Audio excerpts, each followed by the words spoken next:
Finally, the City of Vancouver has put a single step in place to help middle-income people start to afford housing in the city. What is that step? Well, I'm going to share it with you very shortly, and I'm also going to give you my opinions on whether or not I think it'll work. Right after I ask you to please take your own step towards real estate literacy by subscribing to this channel. And make sure you ring that notification bell so you don't miss any of my upcoming videos. Since you know only exactly 30% of you watching are even subscribed. And if you're a real estate agent watching this video, which is very likely about 20% of over 1,750 people now, make sure to stick around to the end of this video because I've got a very exciting announcement that I'm absolutely stoked about. And it's for real estate agents, not so much people looking to purchase real estate in Surrey and the Fraser Valley. And to everyone, not just real estate agents, make sure you click the like button for the Vancouver City Council finally taking a step towards more affordable housing. And what step is that, you ask? Well, in this recent news article from the VancouverSun.com that I will link down below in the description, reporter David Karrasch puts together a summary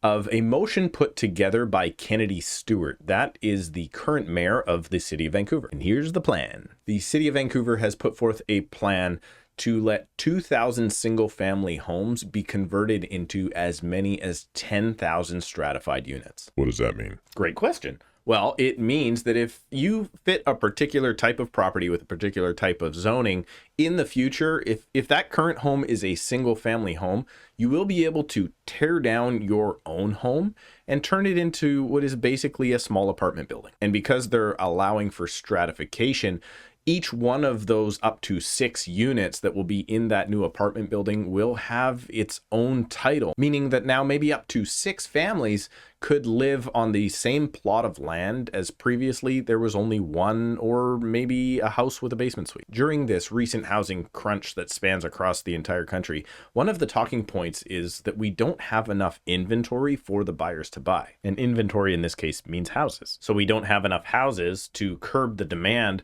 of all of the people buying and investing in real estate, thanks to a massive amount of cheap money and also a massive amount of population growth to the country. So Vancouver's solution is to take what was one home, maybe with a basement suite, and let the owners convert it into 6 homes. And this will magically make those houses cheaper. But now, what is it you can actually expect from this? Well, as the city changes away from single family homes to very small apartment buildings on that same lot, you're going to see buildings get a lot higher.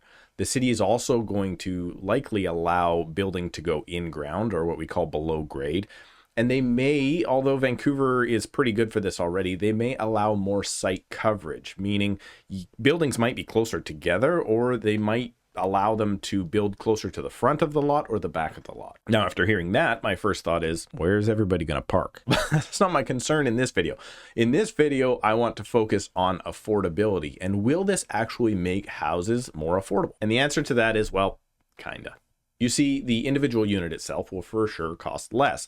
A 1, 2, or 3 bedroom apartment is for sure going to cost less than a single family detached home. So yes, each individual home will become less expensive. But as far as price per square foot goes, that number will increase. For example, if a home is $2 million right now on the east side of Vancouver, that's about $1,000 a square foot. Now, Vancouver isn't my market, so I'm not going to comment on it, but let's use an example of maybe a 500 square foot unit is $650,000, and that gets you a 1 bed. Well, now we're looking at upwards of $1,300 a square foot. So this means you don't have to afford $2 million yourself to live in the city, but you do have to pay more per square foot with more density. But this is what happens when we get bigger as a city. We need to densify and not do stupid things like, oh, I don't know, build the freeway around your city because Vancouver will never get that big like they used to think. So anyway, according to the Making Home website, which is also linked down below, the city uses the example of Sarah, who has owned her home in the city of Vancouver for more than 35 years. Sarah is looking to downsize, and now instead of selling her home and buying an apartment, what she can do is apparently hire a builder. She can build a new building that has 4 separate units in it, keep 1 unit for herself. She can sell or give one to her daughter, who is actually making $80,000 a year household income. And that is what the city is defining as middle income for this argument. And then also sell off the other 2 units for her trouble, giving her the ability to stay in the same place where she's lived for more than 35 years. But let's analyze this for half a second. Sarah, who is a homeowner for the past 35 years, now is going to become a developer and hire a builder. I'm not sure where Sarah's going to live during the construction period or how she's going to finance the build at what is likely going to be more than $300 per square foot or more. But assuming she can put all that together, she now sells off 2 of the units to a couple of young professional couples at who knows what price. And then the last unit is guaranteed to her daughter, who makes $80,000 a year. But not knowing the full proposal and what else is involved, I'm going to assume that the unit that she, let's say, sells to her daughter can't sell for more than $562,000, because by my calculations with today's rates, that's what Sarah's daughter can afford if she has no other debts and can come up with 20% down. And is that realistic? Well, with that not being my market, $562,000 is just a 1-bed and den unit currently in the city of Surrey. So assuming that Vancouver should be more, but the first of these units that will be developed, who knows when, I can't really see them fitting into a model where the person only making $80,000 a year will qualify to purchase the unit if the unit is sold at market value. So let's talk about the realistic scenario for Sarah.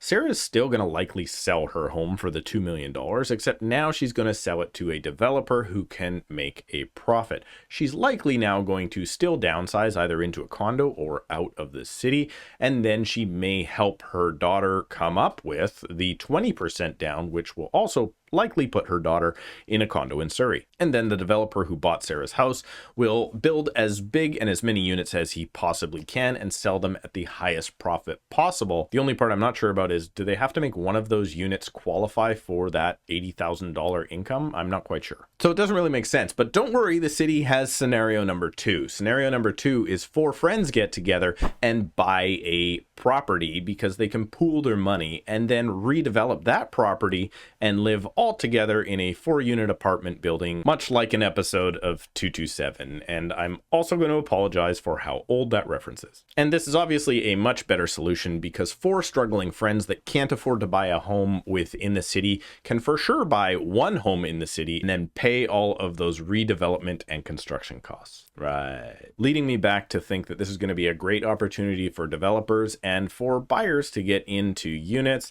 However, at the exact same time, I don't think it's a great opportunity for current homeowners the way it's been pitched by the city. But don't worry, the City of Vancouver also says that all of the fees that come from this development will go towards increasing rental stock, expanding childcare, and fixing climate change. Right. You know what? After I've thought about this, I think this might just be a way for the city to get more development fees. And in addition to the City of Vancouver's announcement, I personally have an announcement here for any of you real estate agents still watching. Finally, I can let the cat out of the bag that I have had the opportunity to team up with my friend Tom Story, a top producing real estate agent in the city of Toronto, to help him deliver his real estate video course to you, other professionals in the industry. Tom has been educating other real estate agents now across the country for about 2 years on how to step up their video game and deliver even more value to their clients. And now in conjunction with Tom's original course, I've had the pleasure of adding a YouTube specific course for real estate agents to his established and proven teachings. So if you're a real estate agent that is looking to add more value to your clients and even meet new clients, all through learning how to add video into your business, click the button down below to access Tom's course, my new course, or you could even bundle them together. And come here, if you promise not to tell anybody, you can use the discount code Steve10 right now for any purchase. And I promise, sales pitch over. Please subscribe, click the like button if you haven't already, check out a playlist while you're here on the channel, and I'll see you in a couple of days.